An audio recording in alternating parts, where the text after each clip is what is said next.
And we are live. Awesome. Thanks for joining, everybody. I'm Caleb Gorder with Washington Farm Bureau and Young Farmers and Ranchers. And like usual, we got Andy Junkin on the line. What are we talking about tonight, Andy? Today we're going to talk about farm succession. The question is, should it be an opportunity? Is it an opportunity or is it a threat? Right. And On how that relates to the 10,000 hour rule. That's right. That's right. Okay. So Awesome. And I know, maybe I heard it because I was went to school and whatnot. I've heard of the 10,000 hour rule before in different professions or in sports, professional athletes, etc. How does 10,000 hours or 9,000 hours, however many you may say, how does that apply to farming specifically? um, I I think the thing. So Malcolm Gladwell, first of all, he wrote a book called Outliers, and so he's seen what were for people that are exceptional, whatever they do, whether they're concert pianists or they're artists. I mean, what's the common ingredient between all of them? Is it talent? Is it their nurturing environment? And what he came to the conclusion of was it's 10,000 hours of work. And I think that I'm teaching my boy Huckleberry. He's 3 years old now. We're teaching him how to play a fiddle. And there's a lot of farmers, like where I'm from, Eastern Ontario, farming and playing the fiddle goes hand in hand. If you're a farmer, you play at least the older generations. Perfect. And there's a lot of farmers that they get. I was just thinking tonight when I was playing the fiddle with the boy, is that there's a lot of farmers, they inherit a fiddle from their grandfather, but they don't know how to play it. And whether you inherit a $10 million Stradivarius or $100 fiddle from the pawn shop, if it's in the right hands, it can sound like sweet music. If it's in the wrong hands, it can sound terrible. Yeah. And the thing is that, handing off a farm to a son or daughter and being focused on who gets what, how to avoid paying taxes, and focusing on the transfer of assets, but not focusing on the transfer of management, is like giving your kid a fiddle, but never teaching them how to play. Right. And just expecting that because he's been in many generations of fiddle players that he's automatically going to know. Right. And it takes 10,000 hours of experience of actually playing that fiddle until, you've got somewhere where you could go out in public. And I think that that's where we're at. I mean, whether you want, in order to be a farmer these days, it just can't be like it was 50 years ago where you show up to a party and there'd be 20 guys that play the fiddle, maybe 3 that actually know how to play the fiddle. The rest are just sawing away. And I don't know if you've ever been to those drunken Irish parties, but that's the culture I grew up in. Was everybody was a farmer, everybody was a mediocre dairy farmer, everybody was a mediocre fiddle player. But today, in order to be not get your fiddle thrown into firebox or the fire at a party, you have to be pretty damn good, right? Yeah.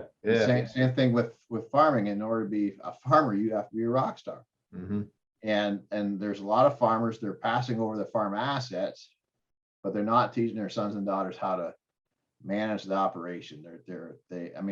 We've got rock stars as far as good tractor drivers. We've got really good rock stars and 10,000 hours experience in fixing tractors and doing herd health. Right. But there's a lot of farmers that in their 40s still haven't ever seen the farm financials. And there's some critical, like there's a lot of farmers. My buddy, he inherited a farm, lock, stock, and barrel. Well, he did. His dad had cancer for several years, so he took off a lot of harvests himself. And there was never anticipation that there would be any problems. Well, he calls me up 2 years after the fact, and he had lost $500,000 in commodity trading because his dad had always done the trading. Yeah, he never learned the ropes for it. There's, it's no longer a situation where you can just play the fiddle. You got to know the whole orchestra. Right. And we just assume that because you're a good tractor driver, you're going to be a good at commodity trade. I mean, my friend, he was a smart guy, right? But he never, he didn't have that 10,000 hours experience. And then two years after dad's funeral, he got himself up to a pile of debt, and that farm didn't really have that much debt to begin with. But it was because dad had never exposed him to certain key jobs. I mean, for his dad who had cancer, it made him feel powerful and useful still to be able to do trading, right? Right. For his dad to be able to write the checks, that made him feel powerful. But everything his dad worked for was pissed away within 5 years after. It was because his dad transferred the assets, but he didn't transfer the management skills. He didn't teach his kids how to play the fiddle.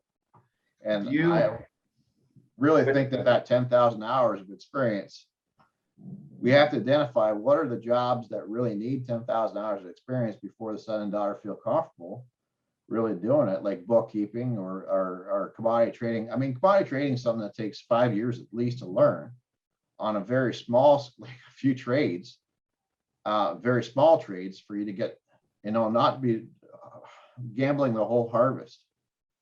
And you should be doing very small loads and learning how things work. Right. For at least 5 years with mom and dad watching what you're doing so that they can give you guidance and so you feel confident in yourself, not 2 weeks after dad's funeral, getting a textbook or taking a course. And then you get 6 months into it and you think, oh, I'm a smart guy. I'm able to, basically it becomes glorified gambling. Yeah. No kidding. That's exactly what it is. But you're gambling. That's what I want. Yeah. So that's what I want to talk to you about today is that part of that 10,000 hour rule is from day one, identifying, when your son and daughter, after they've had a year working on the farm and they've really proven that they're serious about being a farmer, what are the 10 jobs on the farm that they need to get 10,000 hours of experience? And how do we get them going on that? Right. So that, we're not like bread tags or milk jugs where we have expiration dates. We just don't know how soon mom and dad was going to retire or expire. Mm-hmm. And so the sooner we can get going with these jobs, the better the results will be 20, 30 years down the road. And the more, meaningful somebody's life is going to be if they work to build an empire. That it will still be around because you bulletproof your farm by making sure your son and daughter are not just good tractor drivers, but they learn the critical jobs that are either going to make or break the farm 30 years down the road. Right. So in your experience, you've been out to all sorts of farms, and we were talking about commodity trading just now. Do you find that farmers or the next generation come up with excuses? And for example, like when I think commodity traders, I think of the guys working at the grain elevators or the ports sort of thing that are commodity traders and helping farmers. Is that an excuse not to learn something on the farm because there might be a technology or a salesperson that can help you with it? There are certain jobs. I mean, you can send your kid to university and he can be top of his class in accounting, for instance, right? Mm-hmm. And a lot of farmers in their 30s, they have their mom do the books. And frankly, I mean, there's jobs on the farm that nobody likes doing. I mean, a lot of farmers, they like driving tractors, and that's why they're in farming, is because they don't want to be stuck in an office. Mm-hmm. And the last thing they want to be doing is doing the books, right? Then they see what their mom is doing and they think, well, she's spending 20 hours a month doing a job that should take 2 hours. And all she's doing is plugging in data into a computer and spits out the results. Well, there's learning the basics as far as plugging in data into a software program. But, there's over a 10-year period, there's going to be ups and downs in the market. And for you to understand, how to make 1 + 1 = 4 when money's tight is wisdom you've got to learn from your mom as soon as possible, because 2 years after your mom is no longer around to ask, that's when you're going to be in a situation. I have seen a lot of guys that are in their 40s and 50s. I've done a lot of farm debt turnarounds, and the truth be told, their mom did the books 5 years before. And then for 5 years after, they kind of stumbled and they made a few mistakes, and that's how they got into the problems. But and then they get overwhelmed because suddenly they have to make 1 + 1 = 4, and they've never done that. Their mom juggled the bills. The mom learned how to, what bills could be delayed, what needs to get paid right away. And, equally, it's like when money's good, that's when the majority of mistakes happen, right? Because you don't prioritize your spending. So learning that from mom and dad, as far as bookkeeping is concerned, if you have a son or daughter or 22, they should be starting to do the bucks right away. But it does not mean that they sign the checks. They just should be the ones making out the checks so that they understand how money is flowing in and out of the operation. It might be 5 or 10 years until they have check signing authority, but at least I mean, there's playing the fiddle, like there's watching the fiddle being played, and that seems easy. Yeah. But then actually sitting down and playing the fiddle, that's a whole different deal. Same thing with bookkeeping. Seeing mom put numbers into the computer, that seems easy. Yeah. But to actually juggle the bills and figure out how to make ends meet when times are tight, that's a whole different deal. And that's more important to pass over than farm assets. Right? Right. And so, Do you see anything in common as you're going from farm to farm? You've been doing this for a decade. You've seen ridiculous amounts of examples, but what do you see in common across these farms? Well, I think there's 3 common problems we see in success when it comes to succession planning. And the first is that you've got a successor that has potential but doesn't reach his full potential, right? And so you might have 2, 3 siblings farming together, and one sibling's just not pulling his weight. And then you got 2 guys in a partnership, and they're kind of yoked, and they have to be yoked in order to have the economies of scale, but it's just a dysfunctional situation. And that's because, you know, the successor hasn't been, you know, groomed to his or her full potential. They're okay, but they haven't gone from good to great. And I can talk to you about how to fix that in a minute or so. But the second problem I see is that, you know, a successor works for 20 years on the farm. They think they have an understanding with their parents about how succession plan is going to go. And then either 6 months before or 6 months after the funeral, you know, the successor finds out it's a totally different deal. And it causes a lot of rifts within the family. Like I seen a guy, he took a 1,000-acre crop operation in 93. They were pretty much broke because in the early 90s, cash crop prices were pretty tight. And he grew up to, they own 2,500 acres. And so he had grown it by 150%. And yet his successor, his siblings, he had 3 other siblings, never set foot on the farm except for Christmas dinner. And he was working, he slept in the shop to keep the grain dryers going. So he never went home for 3 weeks during harvest because he kept the corn. I mean, he didn't see his kids hardly ever. Right. Made a lot of sacrifices. And then here he was, found out, yeah, we're going to split the farm 4 different ways. So he had taken that farm from basically being worth $3 million to about $18 million because land inflation had risen, and you know it was a pretty lucrative operation he had grown it into. Right. And he found out the day after his dad died of cancer that, you know, everybody's getting equal parts. Well, the thing is, his dad had left it to his mother, and his mother had a different understanding of how she wanted things to go than his dad had. And he was just completely, so I see that happen a lot. And I see a lot of guys in their early 30s, they just completely lose the motivation because it's a big question, you know, what's going to happen. So guys that, you know, had a lot of win in their sales lose that win in the sales because, you know, succession becomes a threat instead of an opportunity.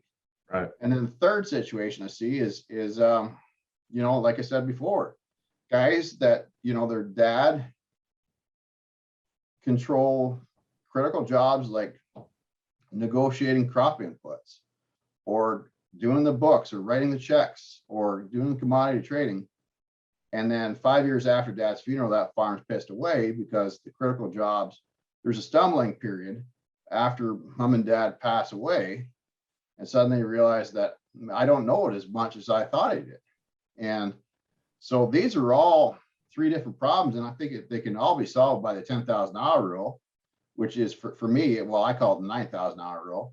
It's basically for the first 3 years that you come home to the farm, you know, you've got to work 3,000 hours. The average entrepreneur, doesn't matter what business you're in, works about 3,000 hours. That's the same with family farm. The average family farm that's successful, they're working about 3,000 hours a year. So if you're serious about coming home to the farm, you're not just there for gig while you're in between jobs, right? Figuring out life. If you're serious about farming as a career, you work 3,000 hours every year for 3 years. And after the first year, you start to learn some critical jobs on the farm, like bookkeeping, commodity trading. Doesn't mean that you do all the trading on day one, or you don't. It doesn't mean you sign checks, Right. but you got to start learning those jobs. And I think that for the first that 2-year period after, so that by the third year, your family should have identified 8 jobs, and then over every quarter, basically delegated one more job to the successor to learn. So that in 10 years time, they will have had that experience of learning those jobs, so that if mom and dad get hit by a bus, there's no hesitation that the son and daughter can succeed. Right. No question about it. Right. And it's not that, I mean, for a lot of farms, it's not a situation where mom and dad's being pushed off. And in fact, if the successor feels confident about himself, confident of those capabilities, and they already have that understanding that these are dad's jobs, these are the kids' jobs, but the kid doesn't feel that he can't run the operation, there's less likely chance he's going to try to push the old man off the operation. Right. There's an insecurity that's created by dad controlling the books when he's 85 and not letting the son and daughter see the books. Well, that creates a sense of distrust and really creates animosity between the different generations, to the point that somebody pulls an ultimatum that tries to throw the old man off the operation. But if the father's confident in himself and says, okay, it's really important that my son learns how to do this, and even though I really enjoy doing it, it's important for the long term of the farm, the grandchildren, that, my son and daughter understand how to do this with or without me. That's going to be the farm that's still going to be around in 50 years time. Right. Then the sky's the limit. I know. Yeah. I think Washington's in a unique situation just because we're so diversified in crops. We've got over 300 crops. We've got the east side and the west side. We've got the rainy side and the desert side. Yeah. But just with those 3 examples that you brought up, as far as parent to son communication or daughter communication, and then whether they're still holding on to those important jobs, not only on the west side, it doesn't matter what commodity it is, or on the east side where you look at the smaller farms getting bought up sort of thing, slowly over time, where bigger farmers get bigger sort of thing. But there's plenty of examples that I can think of on, like, sons coming back, and then all of a sudden one son is moving across state or out of state to start their own farm, and they're completely starting over from scratch, as far as most people know. Or they're both at home and they're just fighting and bickering the whole time, and mom or dad's trying to control everything from the house, and that doesn't work. And so you're wondering what's going on there. And I mean, slowly over decades, over generations, there's farms that are falling by the wayside because there's nothing, maybe not nothing, there's not enough proactivity going on to help these farms make sure that the sons and daughters or the grandkids or the great grandkids are getting set up properly to continue to farm on that piece of land. Yeah. And so the key thing here, Caleb, is that with this 9,000 hour rule, my rule of thumb is that for the first year that the son and daughter are really serious about coming home to the farm, and they've proven they're there as a career, and that's not just a gig. Okay. Then you sit down every fiscal quarter, every 90 days, and you have a family meeting. Okay. And in that family meeting, a couple key things is one, you identify one area that the son and daughter can improve their performance. Okay. So if the son is showing up late to work, right?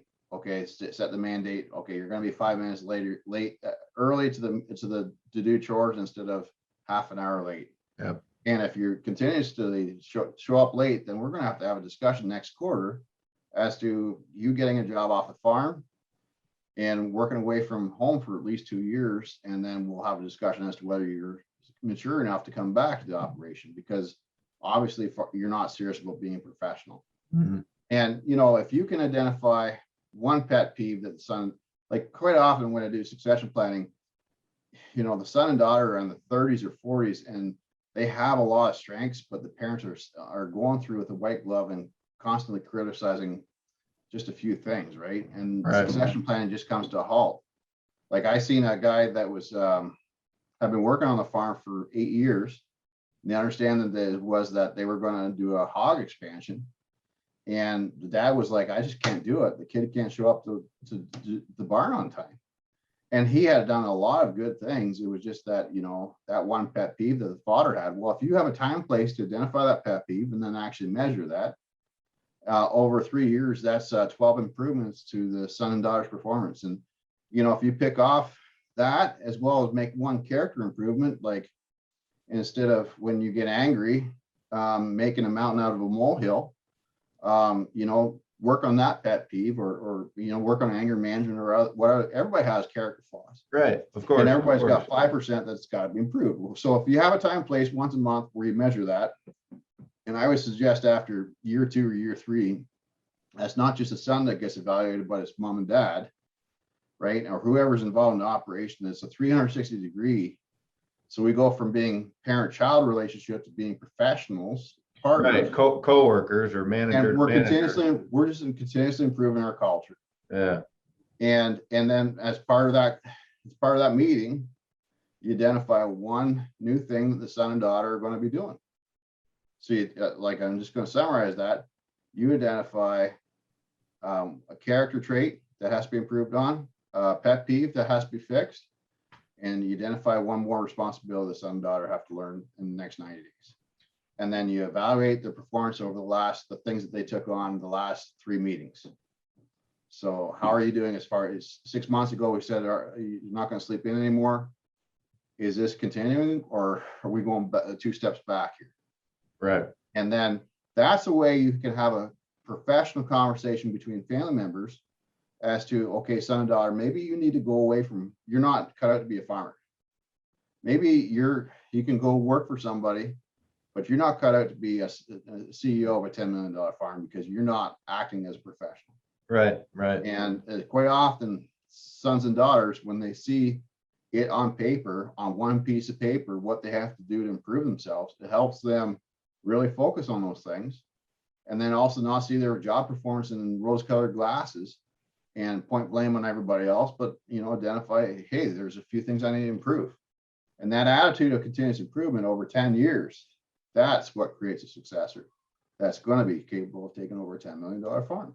Right. So going into those conversations, when let's say you're in that first year and you're first starting to talk with the kids or the grandkids, whatever it might be, Yeah. or you're talking with your parents and one party or the other doesn't think you're up to it. Is that what you're referring to as far as opportunity versus threat? Like if they're not prepared, then it's a threat to the succession?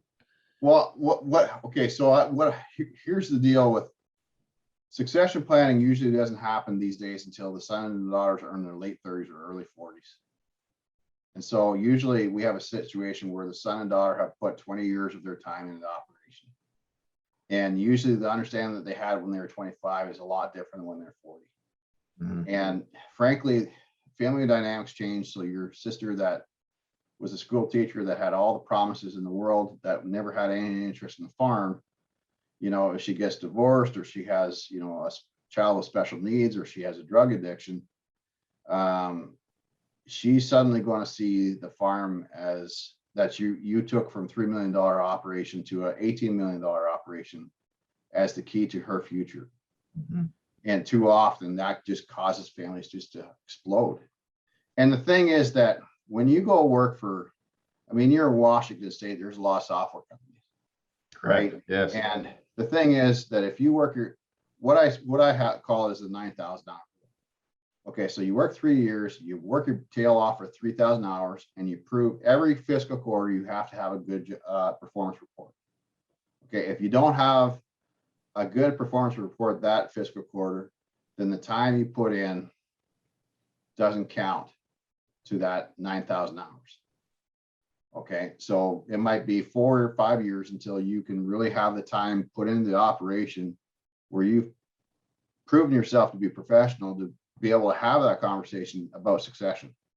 But I think after 9,000 hours of the son and daughter coming home on the farm, there should be a conversation upfront as to what is the opportunity for your long-term employment here. Just the same as if you worked at Apple Computers or any software startup, there, after you working your butt off for 3 years, there's a conversation about how do you go from being an employee to being a partner, and how is there a long-term opportunity for you here? Right, and growth. And Then, you know, I think that, I mean, now there's some tax issues.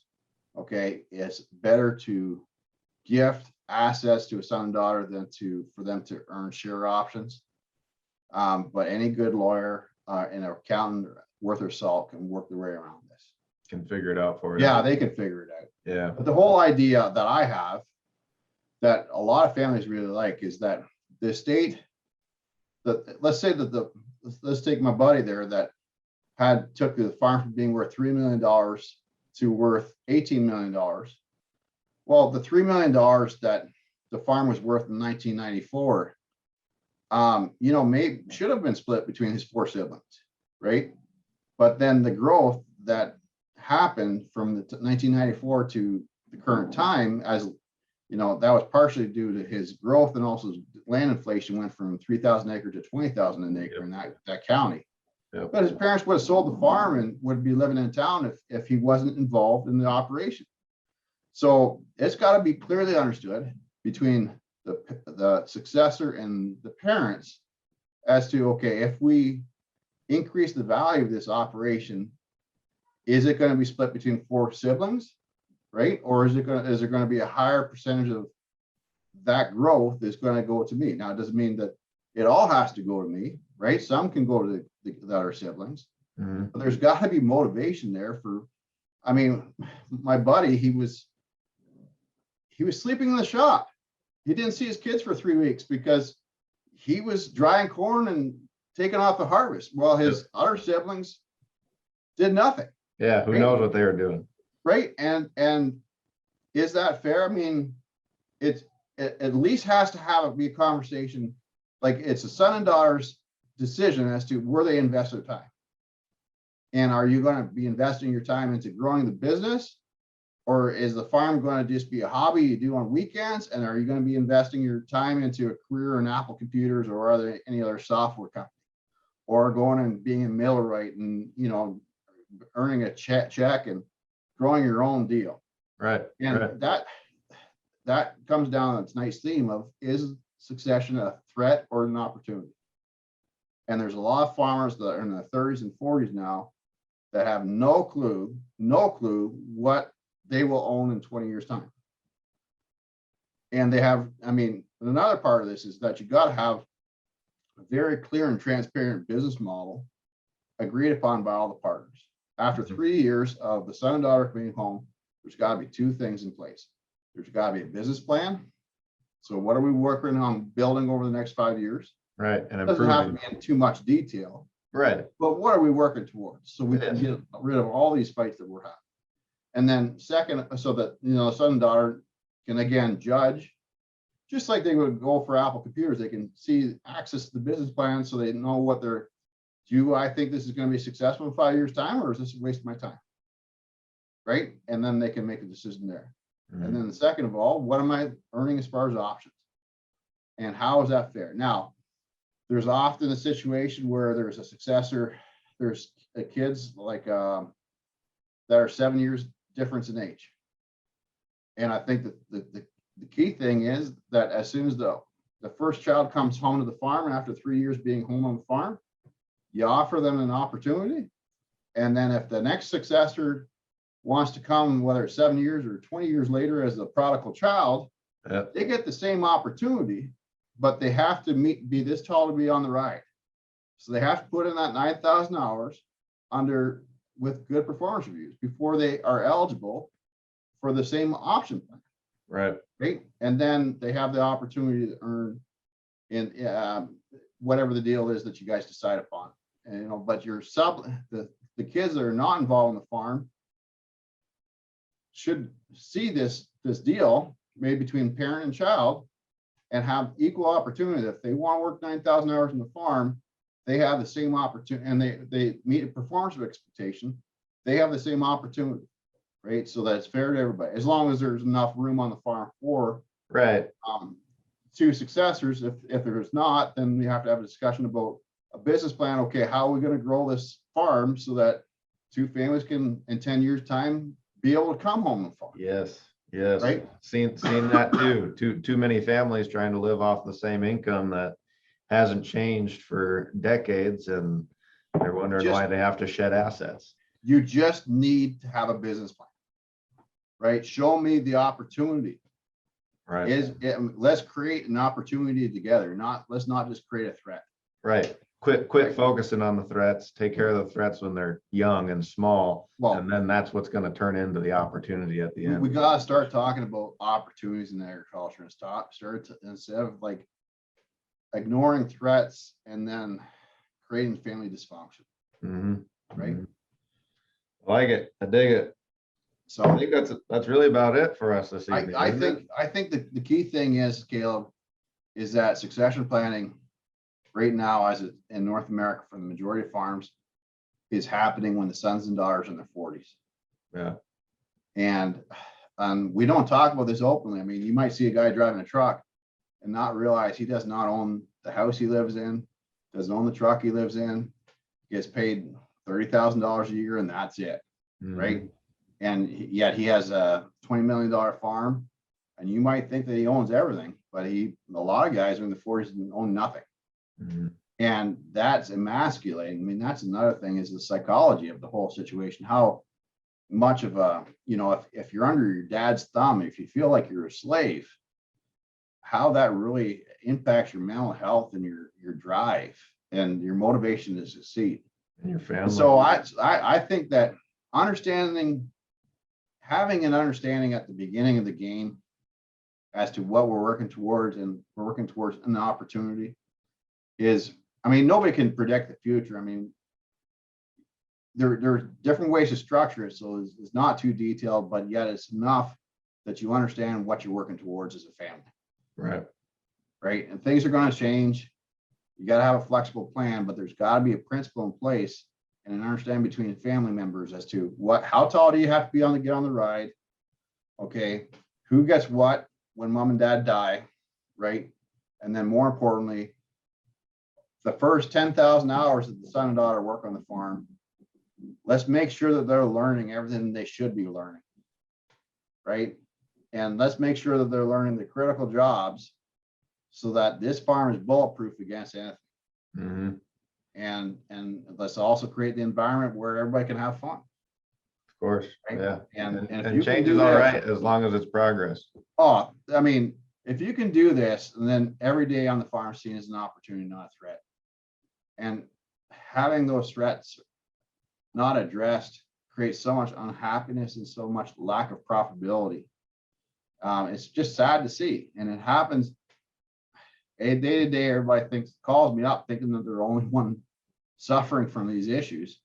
And it's just so damn common. And that's why we did this Coming Home to Farm course with Washington Farm Bureau, is we want to get farmers having a different approach to succession planning, where we're proactive instead of reactive, where we're looking for opportunities instead of young farmers that have a lot of potential leaving the industry because they see the threats. Yeah. Real quick on the course, and there's some changes coming up, correct? Is there something that we need to warn people about at all with the course? I think with the course this month, we were charging $500 for the course, and we made some changes to the course. And for Washington Farm Bureau members, we'll give it to you for free. Okay, and so basically what the course is consisting of is we took a 9-hour course and we crashed it down to basically 10 minutes a day for 7 days. So a lot of families were, they see the value in having the course, but it was just too much for them. Right. We have an introductory course, and basically what it consists of is I'll send you an email. A lot of farmers are not that tech savvy, but most farmers know how to use email. So I'll send you an email, and on that email is a link to a video. Okay, and all you have to do is click on it.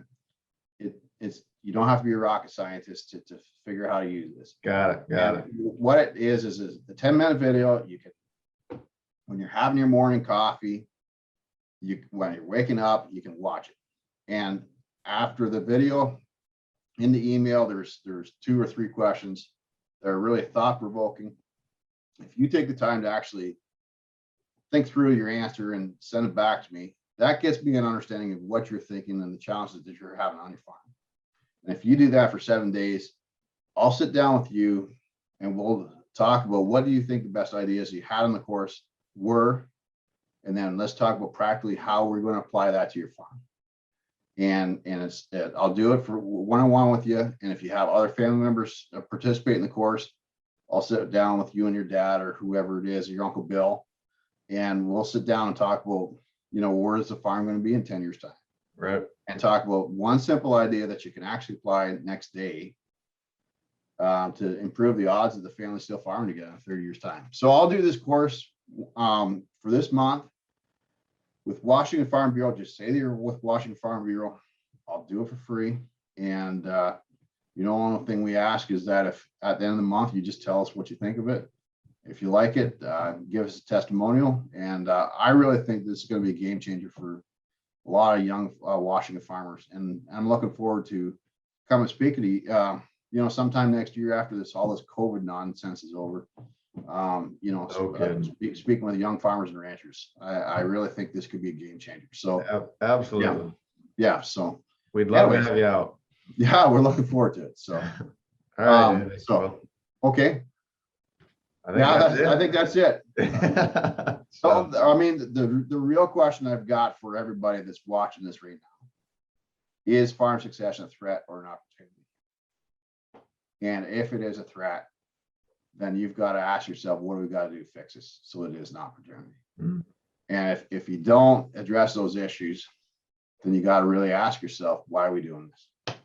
Right. Absolutely. Well, thank you, Andy. I'll let you get to bed since you're in the Midwest. Sure. Yeah. You take care of yourself now. Have a good one. Bye.